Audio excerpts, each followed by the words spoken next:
السلام عليكم ورحمة الله وبركاته. طبعا كلنا عارفين إن اليوتيوب حط خوارزميات جديدة عشان سنة 2026. من أهم بنود الخوارزميات دي إن هو قلل عدد ساعات المشاهدة عادي واهتم بجودة المشاهدة نفسها. يعني بدل ما كنا بنحقق 4000 ساعة هنحقق 3000 ساعة. بس الفكرة كلها اليوتيوب بيحاول يحافظ على جودة المشاهدة نفسها. يعني إن المشاهد يقعد أطول فترة على الفيديو بتاعك، معنى كده إن القناة بتاعتك قناة جيدة وهيتقبل في شروط الربح من اليوتيوب. تمام. اما بالنسبه للمشاهدات كعدد، الناس اللي بتشتري مشاهدات من سيرفرات والكلام ده كله كعدد هي مش افضل حاجه. حلو. في اخر الفيديو هقول لكم الطريقه لو انتوا حابين تعملوا تحققوا 4000 ساعه و 1000 مشترك. طبعا انا مش هينفع اشرحها على اليوتيوب لانها محظوره. بس هقول لكم على طريقه ممكن تكون افضل ليكم لو حد بيفضل يحقق الربح بشكل اسرع شويه. تمام. بالنسبة للخوارزميات بتاعة اليوتيوب بتاعة 2026، هو طبعا زي ما قلت لكم بيهتم بجودة المشاهدة. فبالنسبة للجوانب اللي هو اليوتيوب هيراجعها إن ما يكونش المحتوى مخالف. حلو. ما يكون المحتوى بتاعك هو المحتوى الأصلي. طبعا دي كانت موجودة من زمان. المحتوى لازم تكون انت اللي عامله، حتى لو محتوى انت معدل عليه لازم يكون التعديل بنسبة كبيرة، يعني نسبة كبيرة او من التعديل، مش معدل عليه حاجات بسيطة وبتنسبه لنفسك ان هو المحتوى الاصلي. في الحالة دي حتى لو صاحب المحتوى نفسه ما قدمش شكوى فيك او ما طلبش بحقوق الطبع والنشر، فهو كده كده اليوتيوب بيعتبرها مخالفة. يعني السياسة بتطبق على القناة بشكل عام. أي حد يخالف، سواء صاحب الفيديو نفسه صاحب الفيديو الأصلي عمل آه، يعني شكوى فيك اللي هو طالب بحقوق الطبع والنشر، أو ما طالبش، ففي الحالتين اليوتيوب بيحسب عليك مخالفة. القناة بتاخد مخالفتين، في حالة المخالفة التالتة بيتم حظر القناة نهائيا من الربح من اليوتيوب. تمام. كل مخالفة بتتمسح بعد 6 شهور. طبعا المحتوى المسموح الربح منه الفيديوهات اللي بتضمن نفس المقدمة والخاتمة، ممكن تاخد نفس المقدمة ونفس الخاتمة بس يكون المحتوى بتاعك نفسه مختلف. أي فيديو محتوى بيعرض محتوى مماثل ولكن يتم تناوله من جوانب مختلفة من الموضوع اللي تم معالجته. يعني مثلا لو واحد عرض موضوع معين، انت بتعرض نفس الموضوع بس من جوانب مختلفة، مفيش أي مشكلة. حلو. مقاطع قصيرة حول مواضيع مشابهة تم دمجها معا ويتم تحديد الرابط بينها. يعني لو انت واخد مقاطع قصيرة من أكتر من فيديو أو من فيديوهات يوتيوب أو مثلا على أي موقع سوشيال ميديا ومجمعها، اليوتيوب في الحالة دي ممكن يعترف بيها وممكن ما يعترفش بيها، وبنسبة كبيرة اليوتيوب هيعتبرها مش من ضمن المحتوى المسموح بيه. تمام. آه المحتوى اللي بيسمح منه بتحقيق الربح على اليوتيوب إن احنا نستعمل مقاطع لإجراء مراجعات نقدية. حلو.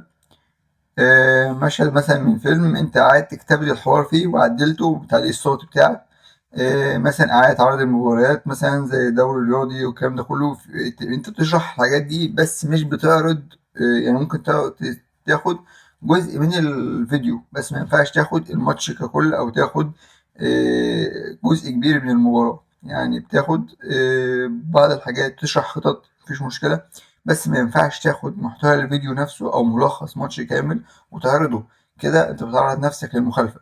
لازم تاخد مثلا مسموح لك من 3 ل10 ثواني حد أقصى. حلو. في وسط الفيديو بتاعك. تمام. فيديوهات ردود الفعل اللي بتعلق على الفيديو الأصلي، يعني مثلا لو أنت واخد فيديوهات ردود فعل لحد عاملها يفضل ما تعملهاش. أنت ممكن تعمل أنت ردود فعل على فيديو مثلا أصلي. تمام. شرط برضو نفس الكلام، ممكن تاخد من 3 ل10 ثواني وبعد كده تدخل التعليق الصوتي بتاعك، ويفضل تكون قص جزء من الصورة، بعدين 13 ثواني تانيين وبعدين تعلق عليهم. تمام. يبقى التعليق بشكل اللي هو تاخد جزء وتعلق عليه. نقلات معدلة من صناع محتوى آخرين أنت أضفت عليها حبكة سردية وتعليق، يعني ممكن عادي تاخد محتوى تاني وتضيف عليه حبكة وتعليق وكده. تمام. التعديل على محتوى مثلا ريميكس زي في شورت أو كشور، لو مش المحتوى بتاع الشورتس اللي هي الفيديوهات القصيرة، وانت بتعدل عليها او بتحط مثلا اغنيه معينه او مقطع صوتي، او مثلا بتقص جزء من فيديو وبتركب عليه فيديو تاني بحيث نعمل حبكه دراميه في نفس السياق. تمام. طبعا في الغالب كل البنود دي هدفها ان انت تكون انت اللي عامل الفيديو، يعني بهدفها يكون ان انت صاحب المحتوى الاصلي. محتوى مثلا معاد استخدامه من مصادر أخرى على الإنترنت، ولكن صانع المحتوى يظهر بنفسه في الفيديو ويشرح اللمسة الخاصة به التي أضافها على المحتوى الأصلي. حلو. يعني لازم برضه نفس الكلام تكون أنت صاحب الفيديو الأصلي. يعني كل الكلام ده كله هدف منه إن أنت تكون صاحب الفيديو الأصلي.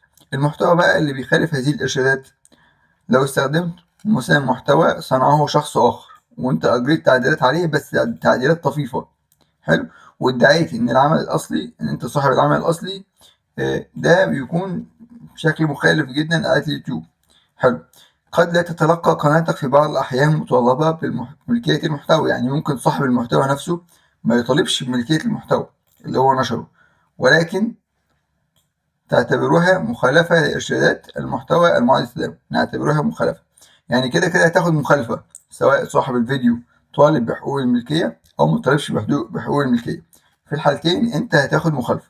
فالأفضل إن يكون الفيديو هو من صناعتك. حلو. دي بعض الأمثلة اللي اليوتيوب ما بيسمحش بيها. حلو. المقاطع المدمجة معا التي تعرض مقتطفات من برنامج مفضل مع سرد بسيط أو بدون سرد، يعني أنت لو دخلت تعليق صوتي بسيط أو بدون تعليق ودخلت مقاطع فيديو مع بعضها، أنت كده يعتبر مخالف لإرشادات المنتدى. الفيديوهات القصيرة التي جمعتها من مواقع التواصل الاجتماعي الأخرى، نفس الكلام، لو جبت فيديوهات من مواقع التواصل الاجتماعي وجمعتها مع بعضها عشان تعمل فيديو يوتيوب طويل، فكده برضو أنت مخالف. مجموعات الأغاني من فنانين مختلفين، يعني أنت لو عملت برضو تجميع أغاني الفنانين مختلفين ده نفس الكلام، لأن ده معتبرش الفيديو اللي أنت عامله. المحتوى الذي حمله صناع محتوى آخرون إلى قنواتهم عدة مرات، في ناس كانت بتاخد موضوع اللي هو كرياتيف كومون، يعني كرياتيف كومون اللي هو المحتوى المعاد استخدامه أو محتوى يوتيوب بيسمح لك بإنك تعيد استخدامه. المحتوى ده اليوتيوب سامح لك إنك تعيد استخدامه، بس مش سامح لك إنك تعيد رفعه، يعني ما ينفعش تاخده زي ما هو وترفعه تاني، لازم تاخده زي ما هو وتعيد استخدامه، اللي هو تضيف عليه، تعدل في محتويات اليوتيوب واخدها كده ما ينفعش، اللي هي مرتبطة بحقوق الطبع والنشر. كرياتيف كومن ده محتوى غير مرتبط بحقوق الطبع والنشر، هبقى أوريكوا ازاي دلوقتي. حلو. المحتوى اللي تم تنزيله أو نسخه من مصادر أخرى على الإنترنت بدون إجراء أي تعديلات جوهرية. المحتوى الذي يحقق مشاهدات من ردود فعل تعبيرية بلا أي كلام، في الغالب على فيديوهاتك بدون إضافة تعليقات صوتية، يعني طبعا هتاخد أي فيديو لازم يكون أنت ضايف عليه تعديلات صوتية. في الغالب اليوتيوب بيهدف من الإرشادات دي كلها أو من السياسات دي كلها إن هو يحسن جودة المشاهدة نفسها، إن المشاهد يفضل على قناتك أو يفضل على اليوتيوب أطول فترة، يعني تمام. موضوع كرياتيف كومون هوريه لكم دلوقتي. احنا مثلا لو دخلنا على اليوتيوب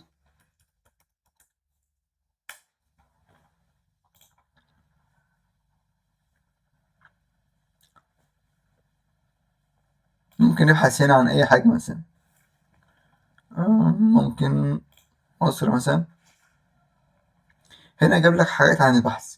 بنيجي هنا في الفلتر، الفلاتر اهيت، بنلاقي هنا كرييتيف كومون. حلو، يعني بنلاقي هنا كل الحاجات اللي احنا عايزينها، بنلاقي من ضمن الحاجات هنا ترخيص كرييتيف كومون. ده ترخيص فيديوهات اليوتيوب بيسمح لك انك تاخدها وتعيد نشرها او تعلق عليها او الكلام ده كله، تمام. فانت بتاخد الفيديو، اي فيديو مسموح لك مكتوب عليه من ضمن الحاجات اللي هو كرييتيف كومون، بيبقى صاحب المحتوى الاصلي سامح بانك تاخد الفيديو وتعلق عليه. حلو. عكس مثلا في حاجات بتبقى الترخيص الاصلي ما ينفعش ناخدها ونعدل عليها. حلو. ده بالنسبه للكرييتيف كومون. بالنسبه لتحقيق ال4000 ساعه وال1000 مشترك، فلو حد حابب يحقق ال4000 ساعة وال1000 مشترك ممكن يسيب كومنت وأنا هرد عليه في التعليقات. حلو. وممكن أتواصل معاه واتس بخصوص التفعيل. وأتمنى أكون شرحت لكم الموضوع بكل بساطة. إرشادات اليوتيوب 2026 مش معقدة ولا حاجة، بالعكس هي جميلة جدا، وهي بس تعديل بسيط على تحديثات اليوتيوب بتاعت 2024 و25، مفيش أي جديد خالص. كل الناس عاملة ضجة عليها، بس هي مش صعبة، بالعكس ده عدد الساعات قل، وده كويس جدا، دي فرصة كويسة جدا لأي حد عايز يعمل قناة يوتيوب ويبدأ يحقق الربح منها. طبعا ده كل الموضوع ببساطة. والسلام عليكم ورحمة الله وبركاته.